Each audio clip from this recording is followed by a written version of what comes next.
At the most basic and at the most advanced level, yoga is about stillness because in normal day to day life we are never still, and hence our mind is always filled with some kind of problem or some kind of tension or stress.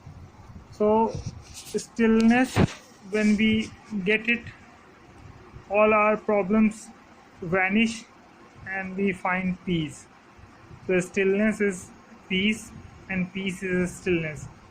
And at the most advanced level, God is one who has all the power, who has all the knowing, and who is everywhere. So, He is basically still.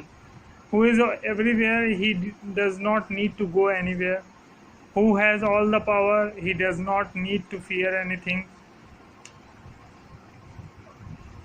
So, stillness is the main thing as a beginner and one who achieves everything.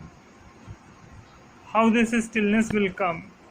This stillness will come by sitting at one place. For this, in Patanjali's yoga, there is asana.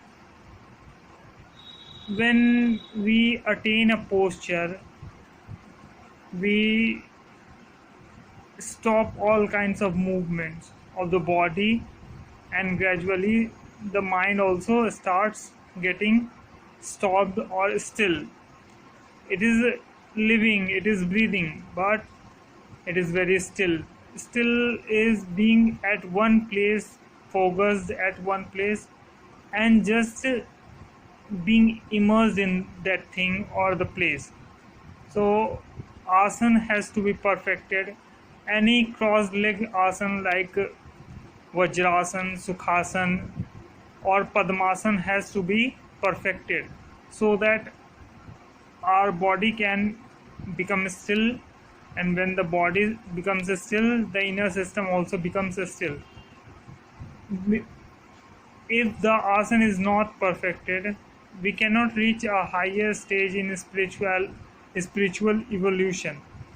So the asana has to be perfected, and along with that, the yamas and the niyamas are the first and foremost thing which need to be perfected, like seeing the discrepancies of the mind or the weaknesses of mind and bringing them under control, like having non-dual property in ourselves, like saying truth to somebody and saying non-truth to somebody, being in love with somebody and being in hatred with somebody.